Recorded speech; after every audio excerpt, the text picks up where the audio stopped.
stand behind. Mr. Diedat, bonjour. My name is Shami. I come from France, and here with some Muslim friends from Abadi.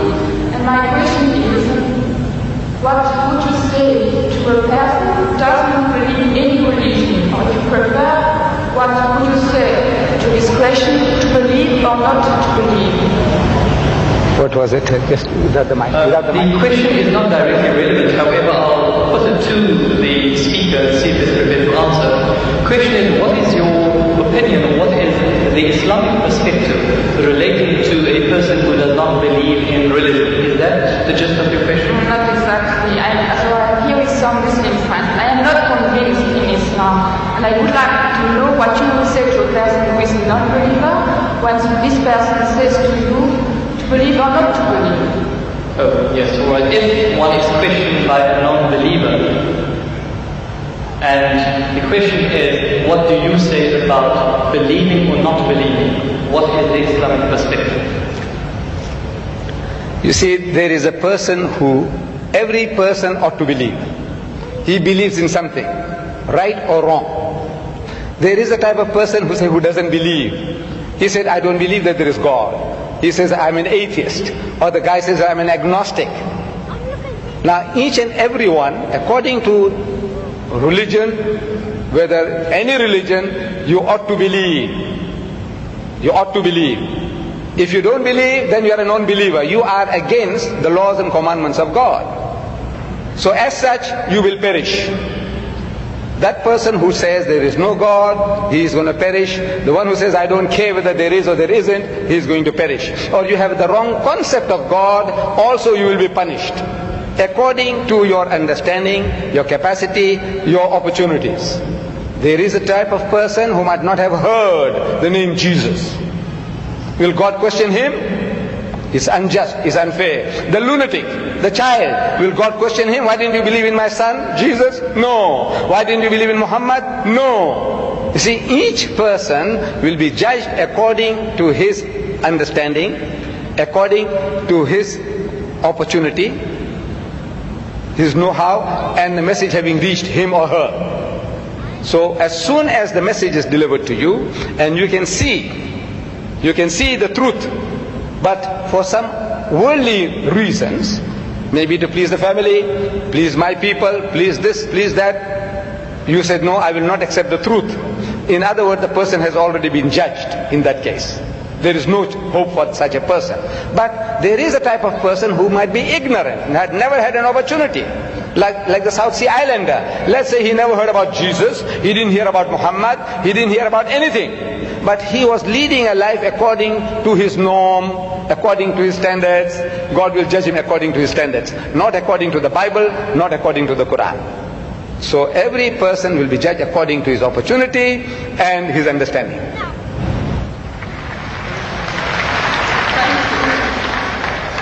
Ladies and gentlemen, we unfortunately have just about a minute left of question time. All good things have to come to an end, so we can only accommodate one further question. Mr. Diedat, I have impression that my question has been misunderstood. I didn't want to challenge you or to hurt you. I just wanted to ask you for some advice for a person who doesn't believe. I just wanted to ask you for advice because I am not a believer. I would want to believe in Islam, but I just want some advice. Yes,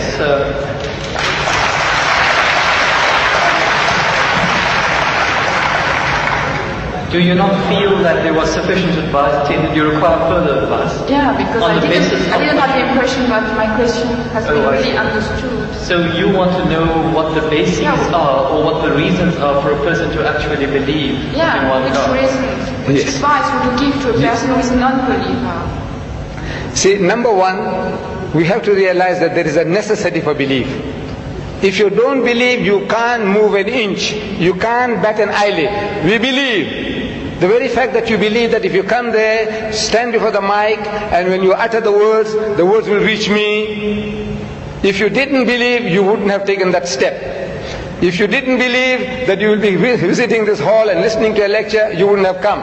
So belief is fundamental, is basic to any move that you make. Now, without belief in what? That there is a creator. Number one, that somebody made this machine. Man, woman, he made it. And that this machine is not given without instructions. Every machine carries with it instructions. Never mind how simple that mechanism is, you get instructions. Your washing machine, your hair dryer, your motor car, anything, everything, you need a book of instructions. This most complicated mechanism, the human being, created and left without instructions? Who says no, he has to be given instructions. And God Almighty, we believe that there is a creator, and this creator through his messengers, one of us, he has been conveying those messages to us, directions, instructions to us. Whether those instructions remain in the pristine purity or not, that is something that is now debatable. But the instructions were given, and it is through those instructions alone can man find ethics, can man find morality. Without these instructions, there is no ethics and there is no morality. Man, being an animal by nature, he will behave like animals.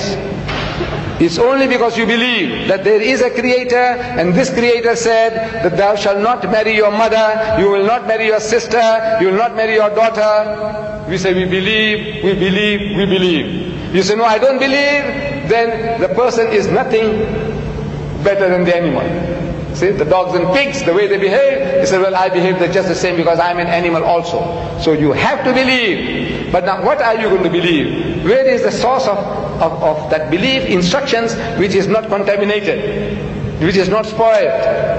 In the origin we say all prophets of God, all messengers of God were divinely ordained. But the messages, because they were not preserved, God sent messengers after messengers. Messengers after messengers. This is His way to rectify His creation. And in that system of sending messengers to mankind, Muhammad was the last, the culminating point in that messengership. And he left with us this book. And if you read this book with an unprejudiced mind, if you haven't got one, I can present one to you if you haven't got it. This is an English translation of that book, the Quran, with an index. Anything that you want to know about God, open G, God, more than 140 different references. That you say, that I can't believe in God. So He reasons with you. This God of the Quran doesn't say, I'll fix you up and I'll twist your nose and I'll put you pull out. No.